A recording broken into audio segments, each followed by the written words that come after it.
There is a new shocking report out that basically confirms that the Colorado Avalanche have a golden opportunity to beat the Dallas Stars in round one. News has surfaced from the Dallas Stars that Miro Heiskanen's health could be in question for round one of the playoffs. We're going to get right into all of it, but don't forget to subscribe to Avs Digest. We're pretty cool guys out here. We go to fun places. We'll never know what's coming at you next. And this is your number one source for all of your Avs news. So let's get right into it. So Pete DeBoer had this to say. From Bruce Levin reports that Pete DeBoer says there is a real possibility that Dallas might have to play a first-round series without Miro Heiskanen. Now, Miro has been working in the gym, but not back on the ice. Now, this has horrible implications for Dallas, to be quite honest with you. I mean, they're number one defenseman possibly being out for all of the first round. And the language in this tweet, guys, I gotta say, basically suggests that he's going to be out for most of the first round. You don't say that there's a real possibility that he's going to miss round one without it basically being confirmed that for at least the first 3 games of that series, he's going to be out. And he is definitely not coming back in the regular season whatsoever. This is an absolutely golden opportunity for the Avalanche to win round one and get past the Leviathan that are the Dallas Stars.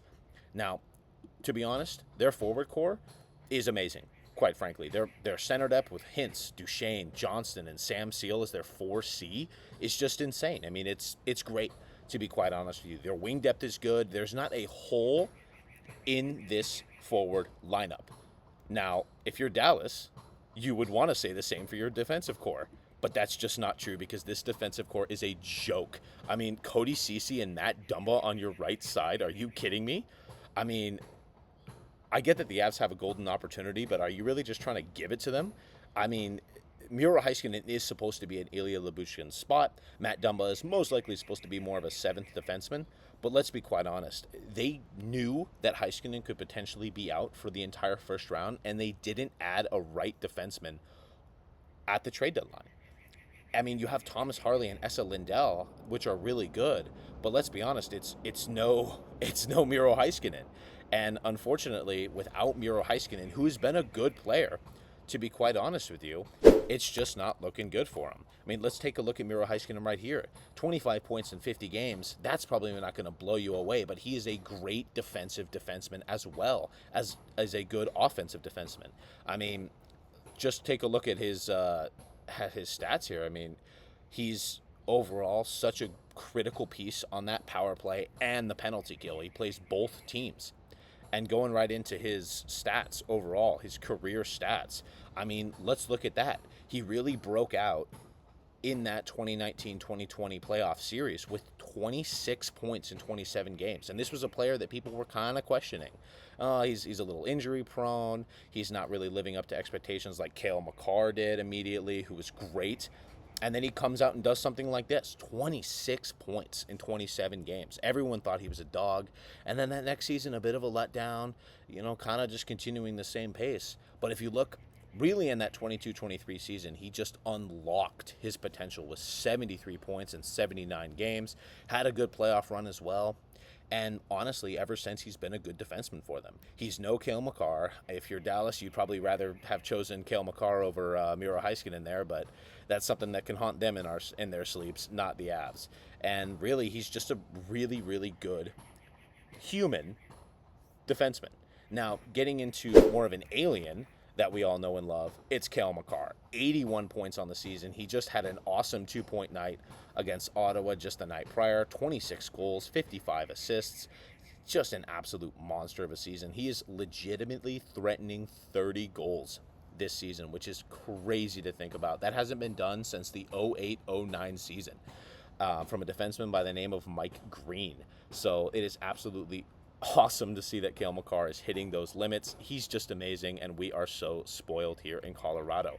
But yeah, going right back to looking at this forward group, you see with the Avs, obviously, there's really no holes in this lineup whatsoever.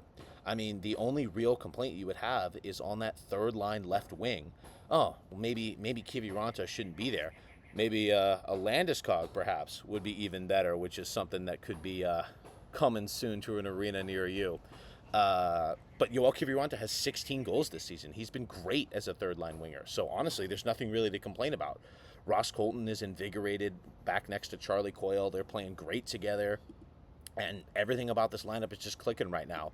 I mean, that game against Ottawa was absolutely complete. Every line was absolutely kicking in the Ottawa Senators, so it was great to see. And going right to this decor, I mean, if you had asked me what the advantage the Avs have over the Dallas Stars, I would say it was heart. I would say it would be grit, and I would say that the Stars have a tendency to kind of, I don't know, not really have that dog in them from times to times. But honestly, right now, firmly, I can say that the Dallas weakness right now is their defense, and the Avs' advantage is their defense. I mean, Devon Toews and Cale Makar. What else can you say? I mean, they won a cup together. They're insane. They helped shut down McDavid and Draisaitl in that Oilers series back in 2022. They're proven, and they actually just won gold at the Four Nations tournament. So they just keep winning, and they can keep winning all day. But honestly, really, once you get to the bottom two pairings, it really becomes an interesting conversation, because Ryan Lindgren, in these first 10-ish games he's played with the Avs so far, has been a new man. He's looking like a man just completely rehabbed and is looking good. He's looking healthy. He's playing well in a much less demanding role than being on the top pair of a New York team. And Sam Malinsky is finding his game again. I think there was something that he only had 4 points through most of the half of the season. He was not playing at a great pace. It was looking awful for Sam Malinsky. And honestly, I was expecting him to get traded at the trade deadline. But post trade deadline, he's got 6 points in his last 12 games. He's playing great. He's playing so much better. He is just making such creative, good decisions that now everyone else from around the league is realizing what we saw in Sam Malinsky of last season. Everyone's calling him kind of like a baby Makar.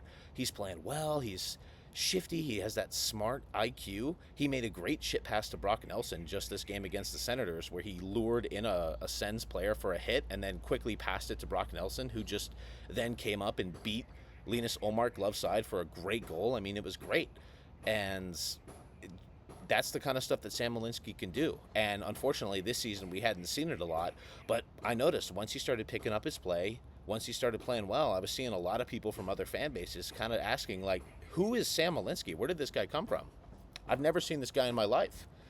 Is he drafted? I don't know who he is. And honestly, Sam Malinsky is such a steal from an undrafted college free agent for the Avalanche that it's great to see him finally start carving out a role for himself. And you got Samuel Girard, Sammy G himself coming in to help, Eric Johnson, and this is a lineup without Josh Manson as well. So really, you're starting to look at a pretty solid decor here for the Avs and an absolutely weak one for the Dallas Stars. I mean, it is looking like it's going to be quite a non-fun matchup for the Dallas Stars here in the first round. And quite honestly, I believe that because Miro Heiskanan is injured, the Colorado Avalanche have a golden opportunity to beat the Dallas Stars in round one.